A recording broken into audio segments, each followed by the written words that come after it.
Thunder! Thunder! Thundercats! Ho!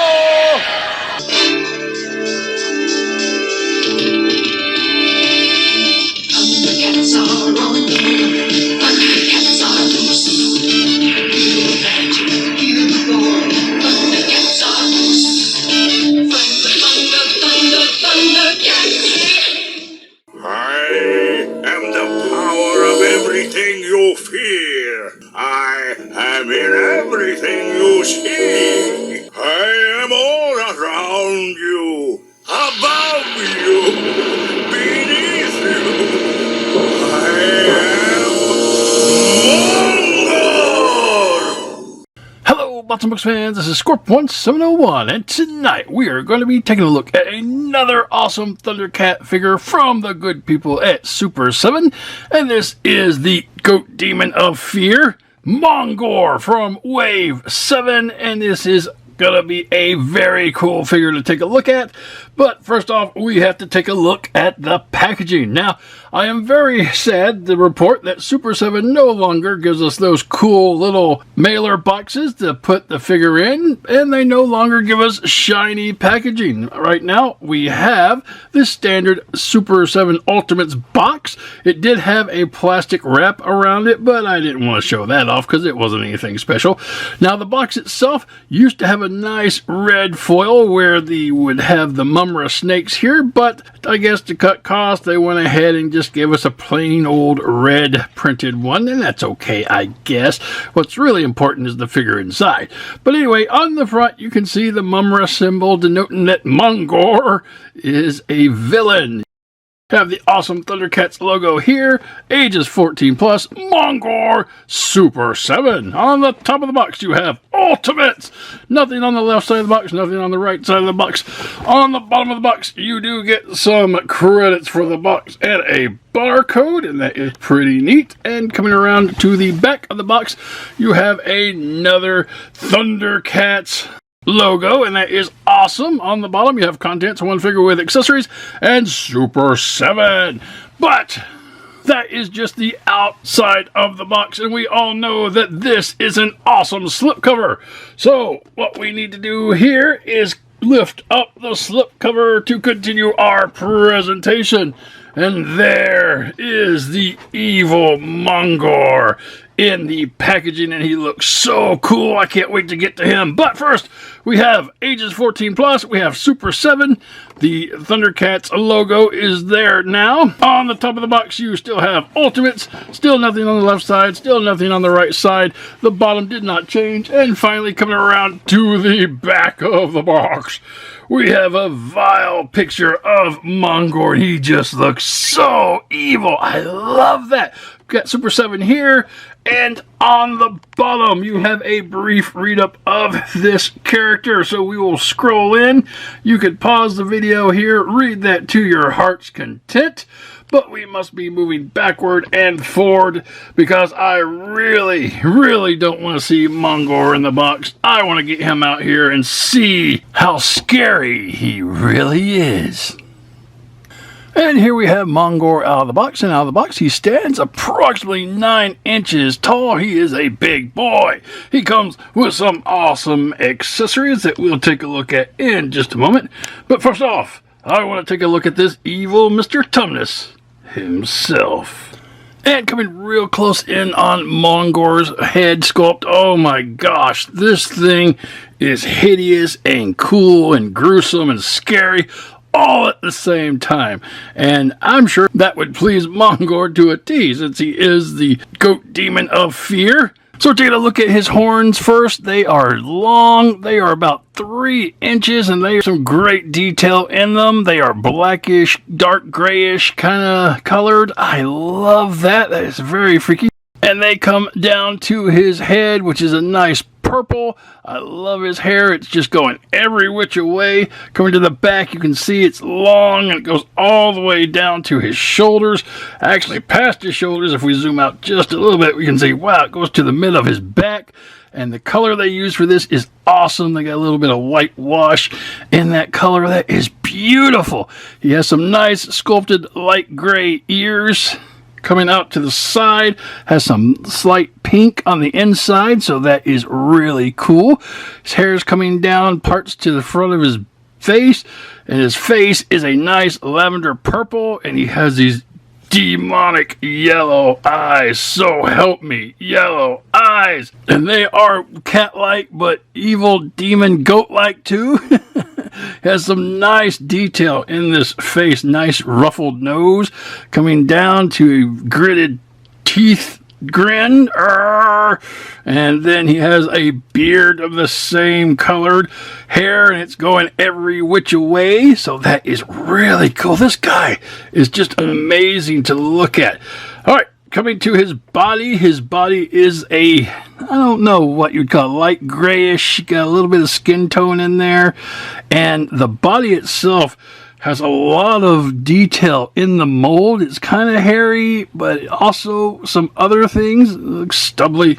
I'm not sure, but there is some cool detail in the entirety of the body.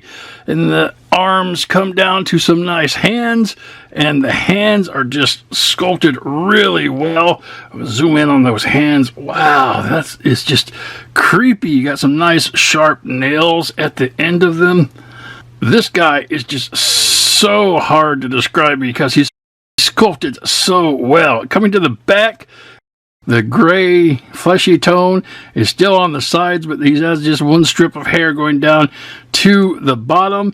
And this is actually a molded piece with his tail, so that is pretty neat. And it goes around to the front, and it comes down like some Schwartz would. And we could actually lift this up, and you can see that he's just got a molded midsection down there. And if you wanted to cut this off, or something happens to it, then yeah, you could have that and it would look okay, but then you would lose the tail because the tail is molded onto this little hip skirt piece. So that is pretty neat. Zooming back out, taking a look at the legs. Wow. Again, this is all molded with such fine detail. Little hairs, you can tell it's all fur. And he's got some big honking feet with these 3 claws, and they are very sharp, so be careful if you're messing with that. And coming around to the back, it is important to notice that he breaks into this skin type section on his back calves, and then it comes back to the purple fur, and he has some heel spikes, which are very sharp too. Kind of reminds me of the Vulture Man figure. I don't know if they stole those feet, but I don't think Vulture Man's feet were that big. But anyway, this is a very fantastic molded figure. A lot of details in it. It is very gruesome, and I just love the way that this thing looks. All right, moving on. And for articulation, starting at the head can go left and it can go right. It can't go around 360 degrees. You do get a little wiggly waggly in it, but because of the ornate nature of the sculpt of the head, it does prevent it from actually moving a long ways. It's kind of locked into this one position, and I guess that's okay because that is an awesome freaking head sculpt. All right, coming to the shoulders can come up from the body and back down. They can go around 360 degrees. They are built into a bicep rotation, 360 degrees there, coming down to a elbow bend, and the elbow looks to be 90 degrees, coming down to a forearm rotation, 360 degrees there, and then you have your hand rotation going 360 degrees. This particular hand is hinged, so it can go up, it can go down, it can go in, and it can go out, depending on how you have it twisted. All right, coming to the middle of the body, there is an ab crunch, and it can go down a little bit and back a little bit. And this ab crunch is cut in a way that I have not seen before, and it's really cool. It's very sharp on the sides. Maybe it's always been that way with ab crunches, but it just looks a little more sinister with Mongor, I suppose. All right, he also has 360 degree waist rotation. That is pretty cool. And coming down to his legs, now the hip skirt type piece doesn't really get in the way, I don't think, but you can get your foot out to there, which is obviously less than 90, and then it can go back a little bit, which looks like you get more in the way of back than you do forward, and then you get a little bit out to the side. You do have some thigh rotation, 360 degrees if you want to go all the way with it, and then that will bring you down to his knee bend, and the knee bend is just slightly short of 90 degrees. That's okay. The knee is built into a lower leg rotation, 360 degrees there, coming down to the foot, and the foot is hinged so it can go up and it can go down, and it can rock around 360 degrees. So yay, that is a lot of articulation for Mongor. Zoom back out. So yeah, that's pretty cool. Limited articulation in certain spots, but hey, if you want an awesome, cool sculpt of a head, you got to give something up, right? And I'm okay with it. All right, moving on. And for accessories, Mongor comes with this very, very scary alternate head, and he is very angry. You have these lightning effects around his horns, and they can be detachable, and you can put them on the regular head if you're so inclined, but I think having them on this angry alternate head is where they need to go.